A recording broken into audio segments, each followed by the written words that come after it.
तो नारद जी ने कहा कि अब किसी को भेजो नहीं, फिर क्या करें, मेरा काल कैसे मरेगा? बोले अपने काल को ही यहाँ बुलवा लो। काल कौन है? कृष्ण और बलराम। अब मत किसी को भेजो, उन्हें यहाँ बुलवाने का प्रबंध करो। लाएगा कौन? कौन लाएगा? अक्रूर जी। ये कौन है? ये वसुदेव जी के भाई है, यानी कन्हैया जी और बलराम जी के चाचा। अक्रूर के पास पहुंचे कंस, कहा कि अक्रूर जी आपको ब्रज में जाना है और कन्हैया और बलराम को यहाँ मेले का आयोजन करवा रहे हैं, वो मेला देखने लाना है। वो अंकुश धन उरग बिलाई। ये कंस जैसा आता ताई व्यक्ति आज हाथ से झुक के इतने प्रेम से कह रहे भैया कृष्ण बलराम को, या बलराम ने अरे मेरे चाचा जी आ गए, चाचा जी आ गए। सभी लोगों ने बहुत स्वागत सम्मान। और संध्या के समय अक्रूर जी ने नंद बाबा से कहा, बाबा हम कृष्ण और बलराम को लेने आए हैं। संयोज मित्रा प्रणयीन देना। तू कितना क्रूर है, हमारे कन्हैया को हमसे दूर करना चाहता है। विधाता हे ईश्वर ऐसा न कर, हम अपने कान्हा के बिना नहीं रह पाएंगे। धीरे धीरे श्याम शकारे जाएंगे, नैन मरेंगे रो। गोपियां ईश्वर से अंतिम प्रार्थना करें, ईश्वर तू एक काम कर दे बस हमारे लिए। क्या? कि श्याम सकारे जाएंगे, नैन मरेंगे रोए। तो ऐ विधिना ऐसी रेन कर, जाकी भोर कब नहीं हो। तो विधाता हमारे लिए काम कर दे। क्या? तू आज की रात्रि को इतनी बड़ी रात्रि कर दे जिसकी कभी सुबह ही ना हो। क्यों? क्योंकि सुबह नहीं होगी तो हमारा कान्हा नहीं जाएगा, और यदि सुबह हो गई तो कान्हा चला जाएगा। समय बीता और रात्रि के बाद सुबह तो होली, सुबह हो गई। कन्हैया जी तैयार हो गए, बलराम जी तैयार हो गए और मैया को प्रणाम किया। तो माँ यशोदा ने लाल को हृदय से लगा दिया, लाल तू जा रहा है, तू कब आएगा कान्हा? मैया तू चिंता मत कर। क्यों? परसों आगमी श्याम। मैया तू चिंता न कर, मैं परसों आ जाऊंगा। परसों? हाँ, कल के बाद अगला दिन परसों आ जाऊंगा, तू चिंता न कर। गोपियों ने बाहर कान्हा को जैसे ही देखा तो रोका, कान्हा तू वास्तव में जाएगा, हमें छोड़ के जाएगा? हमारे साथ सुबह से शाम तक खेलता है, हमें छोड़ के तेरा वहां मन कैसे लगेगा? कान्हा अरे गोपियों चिंता न करो, जो बात मैया से कही है वही बात तुमसे कह रहा हूँ, परसों आगमिशम। गोपियों ने कहा ठीक है, को कौन समझाएगा, ये राधा नहीं मानेगी कान्हा। और श्री राधा जी एक तरफ अकेले खड़ी हैं, ऐसे मुंह फेर के खड़ी हैं गुस्से में। तो कन्हैया जी राधा जी के पास मुझे, राधा मैं जा रहा हूँ। राधा ने कहा कान्हा यदि तूने सोच लिया कि तू जाएगा तो तुझे कौन रोक सकता है? क्यों? क्योंकि तूने कब किसकी मानी, तेरा तो जो मन हुआ तू तो वो करता आया। हमें पता है तू आज हमारी बात नहीं मानेगा। देखो कन्हैया जी जब तक ब्रजमंडल में रहे, श्रीधाम वृंदावन में रहे हैं, तो उनके पास हमेशा मुरली रही। लेकिन आज जाते समय कन्हैया जी ने अपनी मुरली को छुपा दिया। प्रेम से बोले कन्हैया मुरली कहाँ है? कहाँ है तेरी मुरली? हमेशा अपनी मुरली को अधरों पे रखे रहते थे कन्हैया जी, कहाँ है तेरी मुरली? तो राधा रानी कह रही कन्हैया जी से, मोरे कान्हा मुरलिया छुपाई कहाँ, मोरे कान्हा मुरलिया छुपाई कहाँ, बिन सुने बांसुरी चैन सिगरो गयो।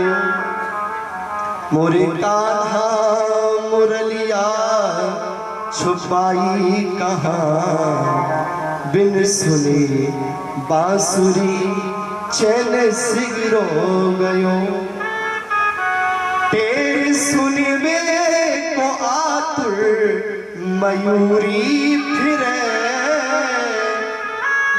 भानु जाया मुरलिया की धुन पे बढ़े चैन आवे नंदिया मैं तुझसे क्या कहूँ चैन आवे नंदिया मैं क्या क्या कहूँ जा मुरलिया ने ब्रज को चैन ले लियो कान्हा अपनी मुरली तो हमें दे के जा हम तेरी मुरली के सहारे तेरी याद कर लिया करेंगे।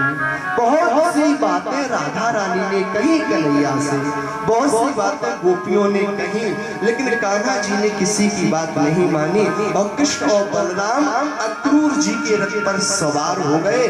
अंत में गोपियां अक्रूर जी को ही कोसने लगी, ये अक्रूर नहीं आता तो मेरा कान्हा पर छोड़कर नहीं जाता। सुंदर तन और सौम्य मुख पर स्वभाव से क्रूर और सुंदर विनर मूर्ख है जो तेरो नाम धरो अक्रूर। अरे किसने इसका नाम अक्रूर रख दिया? अरे इसका नाम तो क्रूर होना चाहिए, ये तो बहुत क्रूर है जो हमारे कान्हा को हमसे दूर लेके जा रहा है। कुछ ब्रज की गोपियां रथ के आगे भी लेटे, उन्हें भी समझा बुझा के हटा दिया गया।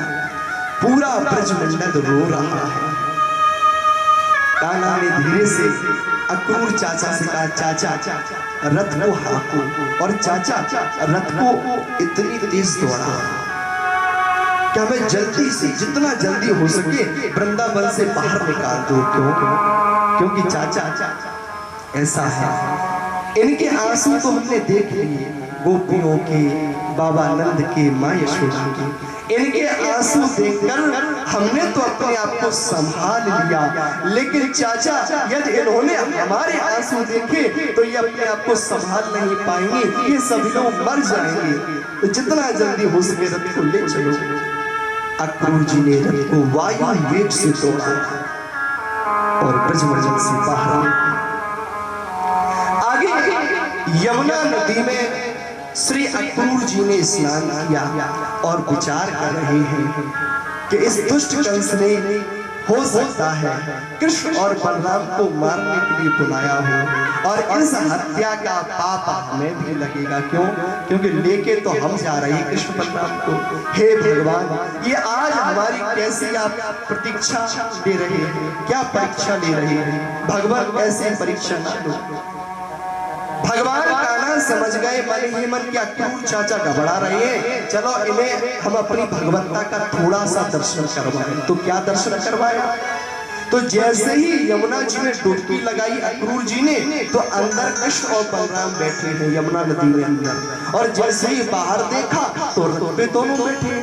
फिर अंदर देखा तो समझ गए ये साधारण बालक नहीं है, ये साक्षात भगवान है, साक्षात नारायण है।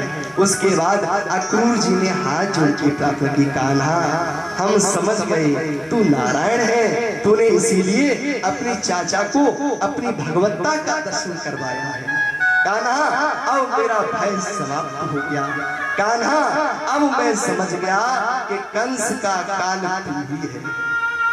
अक्रूर जी लेके चले और मथुरा जी में प्रवेश किया। तो कृष्ण बलराम ने कहा, चाचा अब ऐसा करो, आप अपने घर को जाओ, अब हम मथुरापुरी में भ्रमण करेंगे। तो सबसे पहले कौन मिलता है? एक धोबी मिलता है जो राजाओं के वस्त्र लेकर जा रहा है, जिसमें कंस के भी वस्त्र हैं, मंत्रियों के वस्त्र हैं। राजमहल का धोबी था, रंग का रंगदा गिरजा। तो कन्हैया जी ने उससे कहा कि हे धोबी, ये वस्त्र हमें दे दे, हम पहन लेंगे। उसने मना किया। भगवान ने एक मुक्का मारा और उसका प्रणाम कर दिया और वस्त्रों को ले लिया। आगे बढ़े तो दर्जी मिला। तो भगवान ने उस दर्जी से कहा कि दर्जी भैया ये वस्त्र देखो राजाओं के हैं, बहुत बड़े बड़े, हम छोटे छोटे बालक हैं, हमारी ये वस्त्र नाप के नहीं है, तो इन्हें हमारे नाप का बना दो। उस दर्जी ने भगवान का बहुत स्वागत किया और वस्त्रों को भगवान के नाप का बना दिया, बलराम जी के नाप का बना दिया। तो भगवान ने उसे आशीर्वाद दिया, ए दर्जी कलयुग में तुम लोग बहुत फलोगे फूलोगे। आगे चल के एक उपजा मिली है जो 3 जगह से टेढ़ी है। भगवान ने कहा कि ऐ सुंदरी कहाँ जा रही हो और तुम्हारे हाथ में ये क्या है? उसने कहा कि क्यों व्यंग करते हो बच्चों, मैं तो 3 जगह से टेढ़ी हुई, मैं कहाँ से सुंदरी हुई? और मेरे हाथ में ये चंदन का लेप है, ये मैं कंस के लगाती हूँ और मंत्रियों के लगाती हूँ। कंस के यहाँ हमारी यही सेवा रहती है। तो भगवान ने कहा कि ये चंदन जो तुम्हारे हाथ में है क्या हम लोगों के नहीं लगाए जैसे? उसने कहा क्यों नहीं? और उसने उस चंदन का लेप कान्हा जी के मस्तक पर जैसे ही किया तो भगवान ने कृपा की और 3 जगह से जो टेढ़ी कुब्जा थी वो सीधी हो गई। तो बोले गोविंद भगवान की